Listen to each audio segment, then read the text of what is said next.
सुप्रभात प्रिय विद्यार्थियों, प्यारे बच्चों। पिछली कक्षा में हमने मधु कांकरिया जी द्वारा रचित साना साना हाथ जोड़ी पाठ के कुछ भाग का विस्तार से अध्ययन किया था। उम्मीद करता हूँ उसको आपने दोबारा से पढ़ लिया होगा और समझ लिया होगा। आज की कक्षा में हम आगे के कुछ भाग का अध्ययन करेंगे।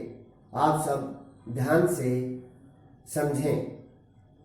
पिछली कक्षा में हमने पढ़ा कि जब जितेंद्र नार्गे और लेखिका उस झरने के पास से आगे बढ़ते हैं तो लेखिका एक जगह पर कुछ पहाड़ी औरतों को पत्थरों पर बैठी हुई पत्थर तोड़ते देखती है और कुछ औरतों की पीठ पर एक बड़ी सी टोकरी बंधी हुई देखती है जिसमें उनके बच्चे भी बंधे थे।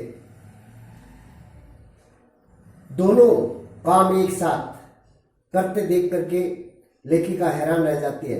मातृत्व और वो श्रम साधना, यानी कि साथ साथ में बच्चों का पालन भी और साथ साथ में वो इतनी कड़ी मेहनत भी। तभी लेखिका को एक बीआरओ के कर्मचारी दिखाई देते हैं। बीआरओ होता बोर्ड रोड ऑर्गेनाइजेशन। उसके एक कर्मचारी देखते हैं, उनसे वो पूछती है ये क्या कर रही हैं। यानी वहां उसके अलावा रास्ता भी बना रही थी कुछ औरतें, यानी रास्ता बनाने का भी काम चल रहा था। तो जब बीआरओ के उस कर्मचारी से पूछते हैं कि ये क्या कर रही हैं, तो वो बताता कि ये वो मजाक के अंदाज में बताता है कि ये जिस तरह से जहां पर आप जा रही है ना, उन बर्फीली चोटियों को देखने के लिए या उन बर्फीली चोटियों पर घूमने के लिए, वहां पर जाने के लिए जो रास्ते हैं, ये इन रास्तों को चौड़ा बना रही हैं। और चौड़ा किस तरह से बनाती हैं उसका तरीका बताया कि पहले डायनामाइट से चट्टानों को तोड़ दिया जाता है और फिर बड़े बड़े पत्थरों को तोड़ मोड़ करके एक आकार की शेप दे करके उन्हें एक पट्टी की तरह बिठाकर कटे रास्तों पर, जो रास्ते कटे हुए हैं उन रास्तों पर बाड़े की तरह लगा दिया जाता है। जिस तरह से खेतों में आवारा पशुओं से बचने के लिए बाड़ लगाए जाते हैं, ठीक उसी तरह से उन पत्थरों को भी लगा दिया जाता है। और अगर ऐसा करते हुए थोड़ी सी भी चूक हो जाती है तो आदमी सीधा पाताल में जाएगा और उसकी मौत हो जाएगी। यहां तक कल हमने पढ़ा था। आगे देखें। और तभी मुझे ध्यान आया, किसको? लेखिका को। इन्हीं रास्तों पर एक जगह सिक्किम सरकार का एक बोर्ड लगा था। उन्हीं रास्तों पर एक जगह पर लेखिका ने सिक्किम सरकार द्वारा लगाया गया एक बोर्ड देखा था जिस पर लिखा था बड़े बड़े अक्षरों में, क्या? Ever wondered who defied death to build these roads. मतलब आप ताजुब करेंगे, पर इन रास्तों को बनाने में लोगों ने मौत को झुठलाया है। यानी मौत के घर से वापस आए हैं इन रास्तों को बनाने में, क्योंकि थोड़ी सी चूक तो समझो मौत है सीधी, नीचे घाटी में जाएंगे, पाताल में चले जाएंगे। एकाएक मेरा मानसिक चैनल बदल गया। लेखिका कहती है तभी मेरा मन दूसरी जगह चला जाता है। कहां चला जाता है? देखे, मन पीछे घूम गया। इसी प्रकार एक बार, जिस तरह से आप घूमने के लिए आई हूं और ये चीज देखी है मैंने, इसी प्रकार से एक बार पलामू और गुमला के जंगलों में देखा था। यानी पलामू और गुमला के जंगलों में घूमने गई थी। वहां पर देखा था कि पीठ पर बच्चे को कपड़े से बांधकर पत्तों की तलाश में वन डोलती आदिवासी युवतियां। क्या देखा था वहां पर? कि अपनी पीठ पर कपड़े से बांधकर पत्तों को खोजती हुई, पत्तों को ढूंढती हुई वन में डोलती आदिवासी युवतियों को, उन आदिवासी युवतियों के फूले हुए पांव और इन पत्थर तोड़ती पहाड़ियों के हाथ में पड़े ठाठे। ताकि वहां पर तो उन आदिवासी युवतियों के इस तरह से जंगलों में घूम घूम करके पांव क्या हो गए थे? फूल गए थे, स्वेलिंग आ गई थी। और यहां पर ये जो पत्थर तोड़ रही थी, इन औरतों के हाथों पर ठाठे पड़ गए थे। ठाठे होते से जो छाले पड़ जाते इस तरह से। एक ही कहानी कह रहे थे कि आम जिंदगियों की कहानी हर जगह एक सी है, जो आम लोगों की कहानी है, ये कह सकते हैं गरीब लोगों की जो कहानी है, वो हर जगह पर एक समान है। सारी मलाई एक तरफ, सारे आंसू, अभाव, यातना और वंचना एक तरफ। कहा कि सारी मलाई यानी मौज मस्ती, ठीक है, अमीरी कह सकते हैं एक तरफ है, और दूसरी तरफ क्या है, सारे आंसू, अभाव, यातना और वंचना एक तरफ है। वंचना होती है ठगी, यातना होती है पीड़ा, कष्ट, अत्याचार, और सारे आंसू। जब आदमी पीड़ा में होगा, कष्ट में होगा, तो रोएगा, रोने के अलावा क्या करेगा, ठीक है, और फिर भी उसको हर प्रकार की कमी रहती है, उसके पास हर प्रकार का अभाव रहता है। तो किसकी तरफ इशारा किया है, एक तरफ तो अमीर लोग और दूसरी तरफ ये इस प्रकार के गरीब लोग जो कि अभाव में अपनी जिंदगी बिता रहे हैं। और तभी मेरी सहयात्री मणि और जितेन, जो लेखिका के साथ गए हुए थे, जितेन और मणि, मुझे खोजते खोजते वहां तक आ गए थे। मुझे गमगीन देख, यानी कि शोक में डूबा हुआ देख करके, दुख में डूबा हुआ देख करके, या ये कह सकते हैं उदास देखकर कहने लगा, मैडम ये मेरे देश की आम जनता है। कहा कि ये मेरे देश की एक सामान्य साधारण जनता है, इन्हें तो आप कहीं भी देख लेंगे। कहा कि ऐसे लोग तो आपको कहीं पर मिल जाएंगे देखने को, आप इन्हें नहीं, पहाड़ों की सुंदरता को देखिए।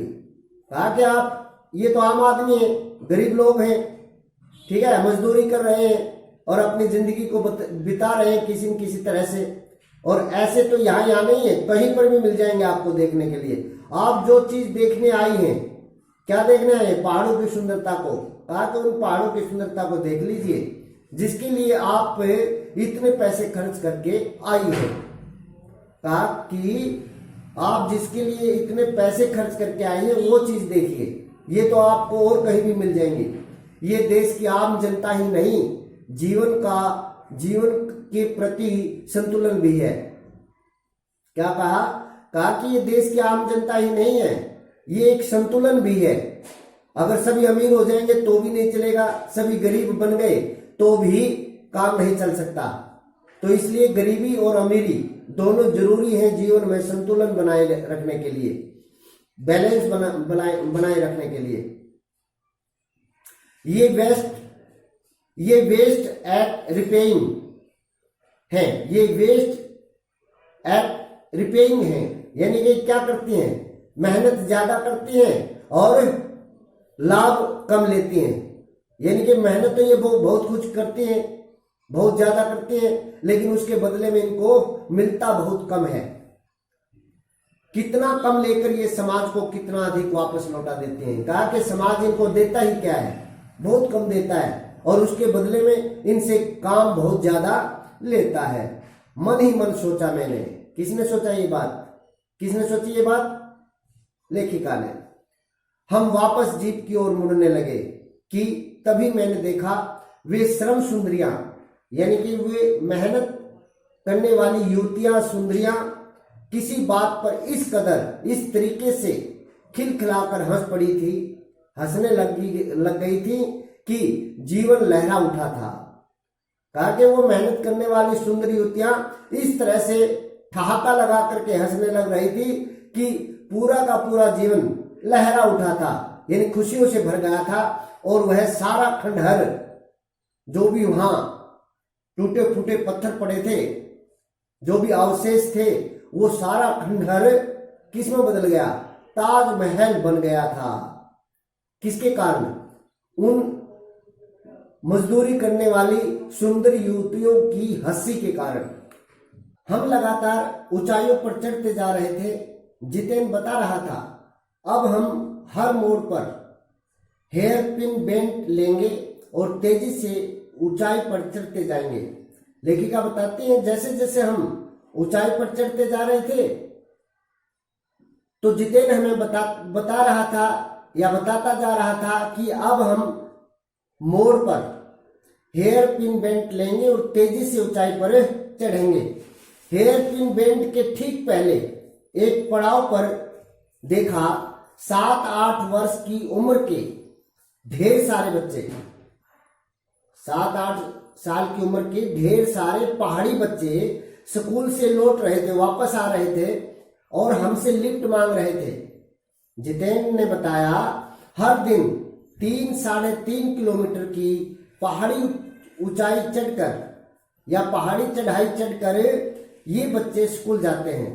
क्या बताया जितेंद्र ने कि ये जो बच्चे हैं ना, ये 3-3.5 किलोमीटर की पहाड़ी चढ़ाई को चढ़कर फिर स्कूल जाते हैं। क्या स्कूली बस नहीं है?